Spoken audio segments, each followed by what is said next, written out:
December 3, 2024 ന്യൂസിലാൻഡിലെ 40,000-ഓളം നഴ്സുമാരും midwives കൂടാതെ health care അസിസ്റ്റന്റുമാരും 8 മണിക്കൂർ സമരം നടത്തിയ ദിവസമായിരുന്നു. ന്യൂസിലാൻഡിലെ വിവിധ നഴ്സിംഗ് യൂണിയനുകൾ ഒരുമിച്ചു നടത്തിയ സമരത്തിൽ രാജ്യമൊട്ടാകെ സമരത്തിൻ്റെ അലയടികൾ ഉയർന്ന ദിവസം. ഓക്ക്ലാൻഡ് സിറ്റി ഹോസ്പിറ്റലിൻ്റെ മുൻപിൽ 100-ലധികം നഴ്സുമാർ അണിനിരന്ന കാഴ്ചയാണ് നിങ്ങളീ കാണുന്നത്. സമീപ പ്രദേശങ്ങളിലെ ഹോസ്പിറ്റലുകളിൽ നിന്നെല്ലാം സിറ്റി ഹോസ്പിറ്റലിലെത്താൻ ബസ്സും ഒരുക്കിയിരുന്നു.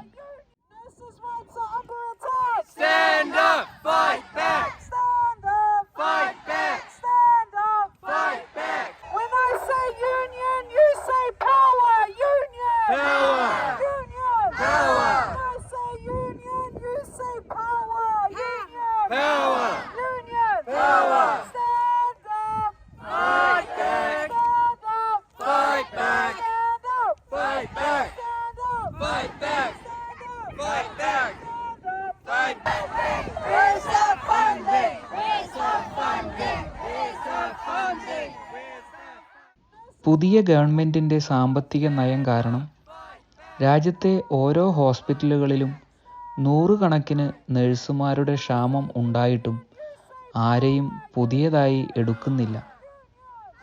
രോഗികളുടെ സുരക്ഷയെ ബാധിക്കുന്ന കാര്യമായിട്ടും ഗവൺമെൻറ് ആരോഗ്യ മേഖലയിൽ ആവശ്യത്തിന് ഫണ്ട് നൽകാത്തതിനെതിരെയായിരുന്നു സമരത്തിൻ്റെ ഒരു കാരണം. 2024 ഓഗസ്റ്റ് 22 ന്യൂസിലാൻഡിലെ റൊട്ടോറുവ എന്ന സ്ഥലത്തെ ഗവൺമെൻറ് ആശുപത്രിയിൽ ആവശ്യത്തിന് സ്റ്റാഫ് ഡ്യൂട്ടിയിലില്ലാത്തതിനാൽ 3 മണിക്കൂർ കാത്തിരിക്കേണ്ടി വന്ന രോഗി മരിച്ചത്.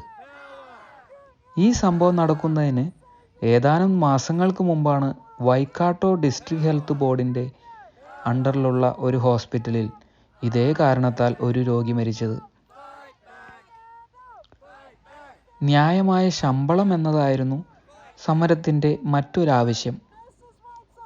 1% ശമ്പള വർധനവ് അനുവദിച്ചിട്ടുണ്ടെങ്കിലും അതുപോരാ എന്ന നിലപാടിലാണ് നഴ്സുമാരും യൂണിയനുകളും.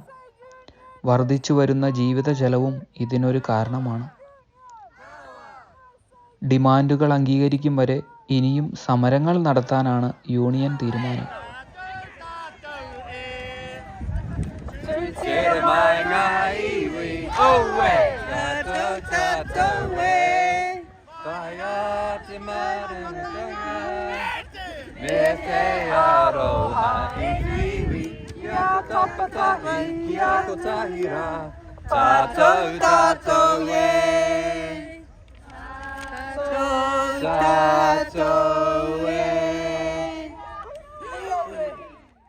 രാവിലെ 11 മണി മുതൽ രാത്രി 7 മണി വരെയായിരുന്നു സമരം നടത്തിയത്.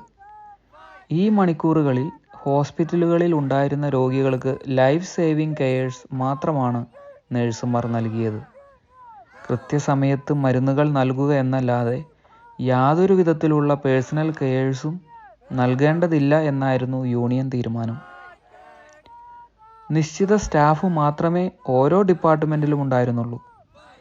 40,000-ഓളം നഴ്സുമാർ രാജ്യമൊട്ടാകെ അണിനിരന്ന സമരം ഗവൺമെൻറ്റിൻ്റെ കണ്ണു തുറക്കുമെന്ന് പ്രതീക്ഷിക്കാം. ആവശ്യത്തിന് നഴ്സുമാരെ നിയമിക്കുകയാണെങ്കിൽ ന്യൂസിലാൻഡ് സ്വപ്നം കാണുന്ന മലയാളി നഴ്സുമാർക്കും അതൊരു ശുഭപ്രതീക്ഷയായിരിക്കും.